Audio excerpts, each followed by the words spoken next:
نحمده ونصلي على رسوله الكريم أما بعد فأعوذ بالله من الشيطان الرجيم بسم الله الرحمن الرحيم فهل ينظرون إلا الساعة أن تأتيهم بغتة فقد جاء أشراطها فأنى لهم إذا جاءتهم ذكراهم۔ محترم حضرات، یعنی وہ گناہ اور وہ معصیتیں جو قیامت کو لانے کا سبب بنتی ہیں وہ ظاہر تو ہو چکی اور ان میں مسلسل اضافہ ہی اضافہ ہوتا چلا جا رہا ہے کہ ایک علامت یہ ہے کہ علم حاصل کیا جائے گا لیکن دین کے لیے نہیں، آخرت کو بنانے کے لیے نہیں، اللہ کو راضی کرنے کے لیے نہیں، بلکہ دنیا پرستی کے لیے، مال و دولت حاصل کرنے کے لیے، منصب و اقتدار اور کرسی تک پہنچنے کے لیے اور دنیا میں اپنی ناموری کے لیے علم حاصل کیا جائے گا۔ اسی حدیث کے اندر ایک علامت یہ بھی آئی کہ اذا ظہرت القینات والمعازف، گانے والیوں کی کثرت ہو جائے گی، گانے والی عورتیں بہت ہو جائیں گی، والمعازف اور خوب باجے بجائے جائیں گے۔ گانے والوں کی گانے والیاں جو ہیں، آپ کو معلوم ہے کہ اسلامی اعتبار سے عورتوں کے لیے گانا یہ حرام ہے، یعنی جبکہ ان کی آواز غیر مرد سنے، اجنبی مرد سنے، لیکن اگر وہ اس طریقے سے پردے میں رہ کر کہ ان کی آواز باہر نہیں جاتی، کچھ اپنے گنگنا لیں اور گا لیں تو اس کی اجازت ہے۔ یہاں گانے والیوں سے مراد وہی ہے کہ جو پیشہ بنا لیں اپنے لیے گانے کا، ہر محفل میں، ہر مجلس میں جس کے اندر غیر مرد موجود اور دنیا بھر کے گناہ اس کے اندر پھیلے ہوئے، وہاں وہ گانے گاتی ہیں۔ بخاری شریف کی حدیث میں آیا ہے کہ گانا گانے والی کو جو اجرت ملتی ہے وہ حرام ہے۔ جو کچھ بھی اس کو ملتے ہیں پیسے تنخواہ کے طریقے پر یا کسی خاص مقام پر لے گئے اور وہاں کچھ طے کر لیا کہ 5,000 اور 10,000 روپے ہوں گے، یہ سب حرام ہے۔ یہ حدیث بخاری کے اندر موجود ہے۔ کیوں ہے حرام؟ اس لیے حرام ہے کہ انہوں نے حرام پیشہ اختیار کیا ہے، اور جو چیز حرام پیشے سے حاصل کی جاتی ہے، جو رقم اور جو اجرت، وہ بھی حرام ہوتی ہے۔ اس کی مثال ایسی ہے، دینا تو نہ چاہیے لیکن چونکہ سب جانتے ہیں اس کو، اس لیے واضح ہونے کی وجہ سے اور مشہور ہونے کی وجہ سے مثال دے رہا ہوں کہ جیسے کوئی عورت بدکاری کو اپنا پیشہ بنا لے، اللہ محفوظ رکھے، اور اس کے اوپر اس کو کچھ اجرت ملے، گویا اس نے پیشہ بنا لیا ہے اور اجرت حاصل کرتی ہے۔ بتائیے آپ میں سے اتنے مسلمان بیٹھے ہیں، کون کہہ دے گا کہ یہ اجرت جائز ہے؟ اللہ کا فضل و کرم ہے کہ اس گئے گزرے زمانے میں بھی اس کی اجرت کو حرام کہا جاتا ہے۔ کسی جوان سے پوچھ لیں، کسی بوڑھے سے پوچھ لیں، کسی سے بھی پوچھ لیں، وہ یہی کہے گا کہ ایسی عورت کی اجرت جو حاصل ہوتی ہے اور جو کچھ بھی اس کو آمدنی ہوتی ہے وہ سب حرام ہے۔ تو جیسے یہاں پر حرام ہے اس لیے کہ اس نے حرام پیشہ اختیار کیا، اسی طریقے سے گانے کی اجرت گانے والی کے لیے وہ بھی حرام ہے۔ لیکن اللہ بھلا کرے ہمارا اور برا کرے دشمنوں کا، کہ اس نے ہمارے ذہنوں پر مسلط کر دیا منصوبے بنائے اور ہمارے گھر کی پاک دامن اور ایسی لڑکیوں کو اور عورتوں کو کہ جو گانے سے دور تک کا تعلق نہیں رکھتی، ان کے گھر میں گھسیڑ دیا اس میں۔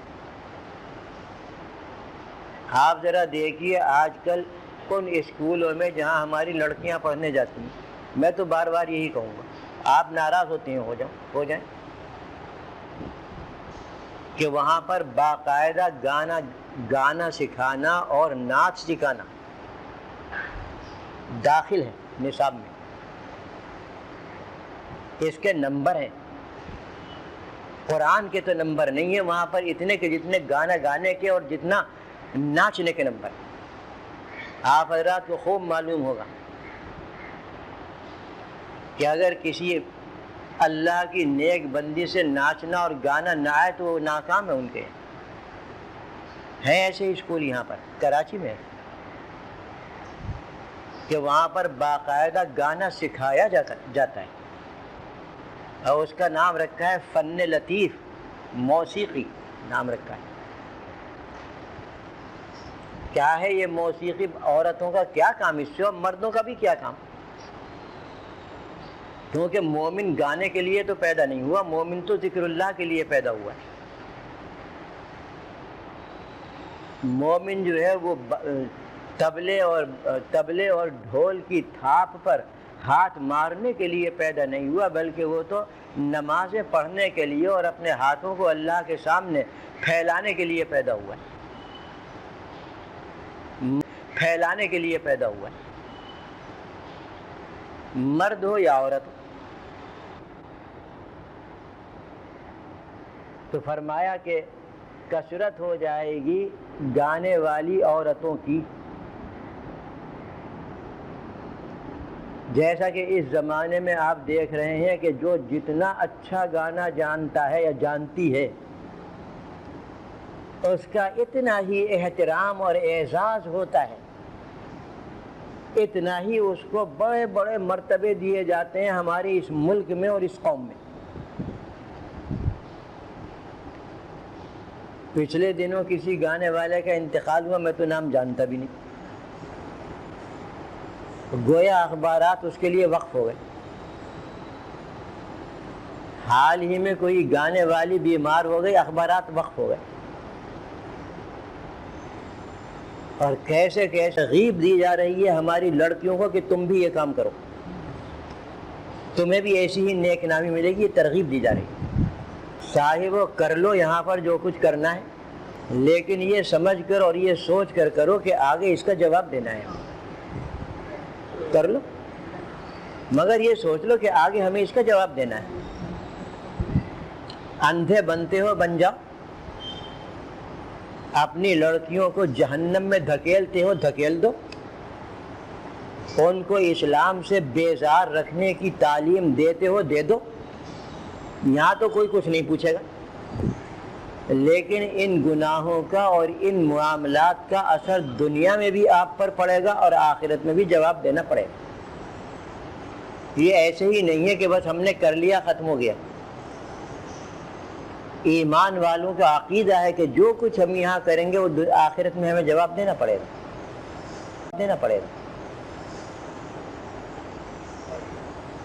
تو دیکھ لیجئے کہ کیسے اعزازات اور کیسے القاب اور کس قدر عزت افزائی ہوتی ہے گانے والیوں کی۔ میرے بچپن کا دور تھا، غیر منقسم ہندوستان تھا، وہاں پر یہ گانے کا کام رنڈیاں کیا کرتی ہیں۔ آپ جانتے ہیں رنڈی کسے کہتے ہیں؟ کوئی شریف زادی، کوئی ایسی لڑکی، کوئی ایسی عورت کہ جو اپنی عزت کو رکھنے والی ہو، یہ کام نہیں کرتی، اور اس کو معاشرے میں بڑا معیوب سمجھا جاتا تھا۔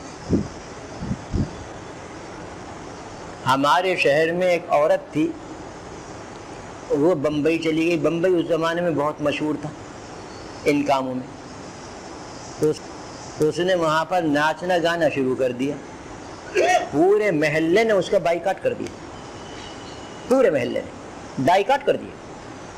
چنانچہ وہ آ نہیں سکتی تھی اپنے شہر میں، اپنے وطن میں نہیں آ سکتی، ایسا بائیکاٹ کیا۔ ایک تو وہ دور تھا جو میں نے اپنی آنکھوں سے بچپن میں دیکھا، اور ایک یہ دور ہے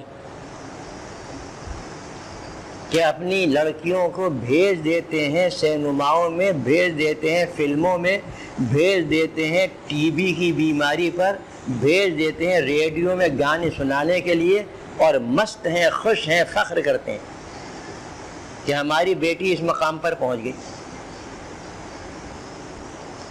دیکھ لیجئے کہ کس قدر تیزی کے ساتھ اس قیامت کی علامت کا ظہور ہو رہا ہے۔ جیسا کہ میں نے عرض کیا کہ یہ علامتیں وہ ہیں کہ جو برابر ترقی میں دیکھ لیجیے کیا ہو گیا، کہاں سے کہاں پہنچ گئی یہ امت اور یہ معاشرہ۔ اسی طریقے سے فرمایا والمعازف، معازف کہا جاتا ہے باجوں کو، باجا، چاہے وہ منہ سے بجایا جائے چاہے وہ ہاتھ سے بجایا جائے، ان کو معازف کہا جاتا ہے۔ منہ سے بجانے والے باجے بھی ہوتے ہیں اور ہاتھوں سے بجانے والے بھی ہوتے ہیں۔ چنانچہ آپ کو معلوم ہے کہ بانسری جو ایک قدیم زمانے سے یہ باجا ہے، یہ منہ سے بجایا جاتا ہے۔ یہ بانسری جو ہے قدیم زمانے سے ایک معروف باجا ہے جو منہ سے بجاتے ہیں۔ پھر اس کی بہت سی قسمیں ہیں، ہاتھوں سے جو بجایا جاتا ہے وہ بھی آپ جانتے ہیں۔ یہ سب کے سب معازف کہلاتے ہیں عربی زبان میں، اور حدیث شریف میں بھی یہی مراد ہے کہ یہ سب کے سب معازف کہلاتے ہیں عربی زبان میں، اور حدیث شریف میں بھی یہی مراد ہے کہ باجوں کی کثرت ہو جائے گی، گھر گھر سے باجوں کی آواز آئے گی، محلے اس کی آواز سے بھرے ہوئے ہوں گے۔ خصوصیت کے ساتھ باجوں کی کثرت ہوگی تقریبات میں، ایمان والوں کی تقریبات میں باجوں کی کثرت ہو جائے گی۔ آپ نے بھی وہ دور دیکھا ہوگا بوڑھے آدمیوں نے جو یہاں پر بیٹھے ہوئے ہیں، اور میں نے بھی دیکھا ہے کہ ہمارے علاقے میں کسی بھی موقع پر باجا بجانا ہندوؤں کی علامت تھی۔ ہندو بجاتے تھے، مسلمان نہیں بجاتے تھے، لیکن اسی بچپن میں دیکھتے دیکھتے مسلمانوں میں بھی آ گیا، مگر اس قدر کثرت سے نہیں آیا جیسے آج ہے۔ آج تو اس ٹی وی کی، ریڈیو کے گانوں نے گھر گھر باجا پہنچا دیا۔ کون سا گھر محفوظ ہے مسلمانوں کا ان باجوں سے؟ کثرت ہو گئی اور مسلسل کثرت ہو رہی ہے۔ ان باجوں کا گناہ ہونا میں ایک مثال سے آپ کے سامنے عرض کیے دیتا ہوں، اور پھر یہ بھی غور کیجئے کہ ہمارا ذہن کس قدر بدل گیا اسلام کے اعتبار سے۔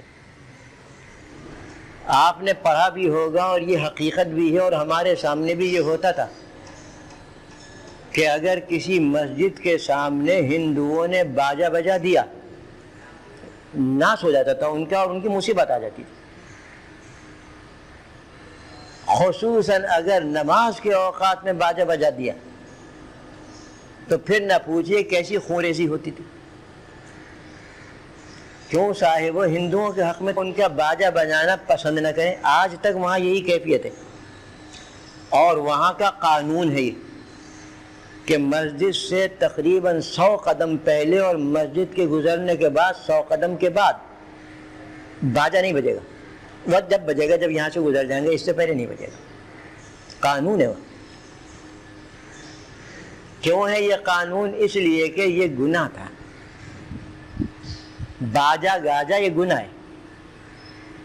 حضور علیہ السلام نے اس کو گناہ قرار دیا ہے۔ ابو داؤد شریف کی روایت میں ہے غالباً کہ ایک مرتبہ مشہور صحابی حضرت ابن عمر اپنے ایک چھوٹے بچے کے ساتھ جا رہے تھے کہ انہیں گانے کی، باجے کی آواز آئی راستے میں۔ اس زمانے میں یہودی بجاتے تھے، باجے کی آواز آئی راستے میں۔ اس زمانے میں یہودی بجاتے تھے، باجے کی آواز آئی، انہوں نے فوراً اپنے دونوں کانوں میں انگلیاں ٹھونس لیں، انگلیاں، اور آگے چل پڑے۔ کچھ دور گزرنے کے بعد انہوں نے اپنے اس بچے سے پوچھا جو ساتھ میں تھا کہ باجے کی آواز اب بھی آ رہی ہے؟ انہوں نے کہا کہ نہیں، اب تو نہیں آ رہی۔ فوراً کان سے انگلیاں نکال دی اور کھول دیے کان، اور فرمایا کہ حضور اکرم صلی اللہ علیہ وسلم نے بھی یہی کیا تھا کہ آپ راستے سے گزر رہے تھے تو باجے کی آواز آئی، آپ نے فوراً کانوں میں انگلیاں ٹھونس لی، جب گزر گئے اور معلوم ہو گیا کہ اب باجے کی آواز اب نہیں آ رہی تو آپ نے انگلیاں نکالی. یہ فرمایا کہ مجھے اللہ نے بھیجا ہے باجوں کو مٹانے کے لیے. مٹانا، باجوں کو مٹانے کے لیے بھیجا ہے مجھے. آپ صلی اللہ علیہ وسلم نے فرمایا جس کا دل چاہے، یہ حدیث مشکات میں موجود ہے، مشکات شریف اٹھا کر دیکھ لو. کیوں صاحب ہو؟ باجے کو مٹانے کے لیے تو اللہ نے بھیجا اپنے رسول کو. آج کی امت کہتی ہے کہ ہمیں ضرورت نہیں اس کی، ہمیں تو خوب ان مردود دشمنوں کی تقلید میں خوب باجے بجانا ہے اور خوب سنانا ہے، خوب سننا ہے. یعنی یہاں تک نوبت آ گئی، جیسا کہ میں بھی دیکھتا ہوں اور آپ بھی دیکھتے ہوں گے کہ بعض اس قدر شوقین ہیں اس باجے گاجے کے کہ جا رہے ہیں سائیکل پر یا موٹر سائیکل پر اور وہ رکھی ہوئی بین جس میں سے باجے گانے کی آواز چلی جا رہی، اور اتنی تیزی کے ساتھ وہ آواز کھولتے ہیں کہ دور تک جائے اور اس پر فخر کرتے ہیں. جس چیز کو مٹانے کے لیے آپ صلی اللہ علیہ وسلم کو بھیجا گیا اس کے ساتھ امت یہ معاملہ کر رہی. بتائیے کہاں سے امت کو کامیابی حاصل ہو جائے گی دنیا میں؟ آخرت کا حال تو اللہ جانتا ہے، اس دنیا میں کہاں سے کامیابی حاصل ہوگی؟ بارہا میں کہہ چکا ہوں کہ ان ہمارے دشمنوں نے ہر اس گناہ کو کہ جس پر اللہ تعالیٰ کا عذاب نازل ہونے والے کا عذاب ہونے کا ذکر آیا ہے یا جس پر لعنت اللہ نے بھیجی ہے، وہ اس امت کے اندر پھیلانے کی بڑی کوششیں کی اور کر رہے ہیں. امت چونکہ ناواقف ہے، چھوڑ دیا اس نے قرآن کو بھی، چھوڑ دیا حدیث کو بھی، چھوڑ دیا اس نے مولویوں کو بھی اور علماء کو بھی، اس لیے بہت جلدی وہ شکار ہو جاتے ہیں اس کا. اسی جگہ میں نے کئی مرتبہ اعلان کیا ہے کہ میرے سامنے فہرست لاؤ آج کل کے فیشن کی باتوں کی، میں بتا دوں گا کہ یہ گناہ کبیرہ ہے، یہ حرام ہے، یہ حدیث میں ایسا آیا ہے، قرآن میں ایسا آیا. فیشن کی ایک بات بھی ایسی نہیں ہے کہ جو گناہ کبیرہ نہ ہو. کیوں حضرت، کیا بات ہے؟ آپ امت ہیں محمد عربی صلی اللہ علیہ وسلم کی، آپ امت نہیں ہیں ان امریکنوں کی اور انگریزوں کی. جس کی امت ہے اس کا دم بھریے، جس کے نام پر دنیا میں ہمیں عزت ملی ہے اور آخرت میں بھی انشاءاللہ ملے گی، اس کی پیروی کیجیے. جس نے ہمارے غم میں راتوں کو، جس نے اس امت کے غم میں اور اس امت کی بہبودی اور فلاح میں اپنی تمام تر توانائیاں خرچ کر دی، امت کہتی ہے ہمیں نہیں چاہیے. کیا ظلم ہے.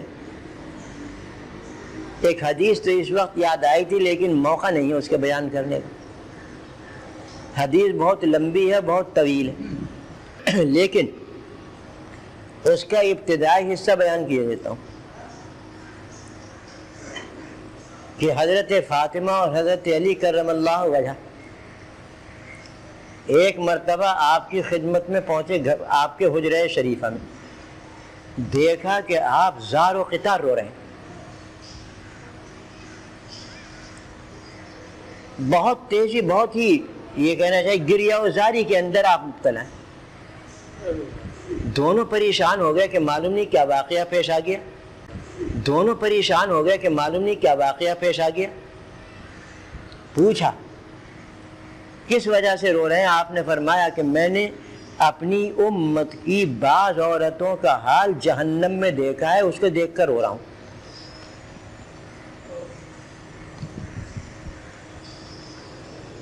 ابھی یہاں سے طویل قصہ چلے گا جو میں اس وقت کہہ نہیں سکتا.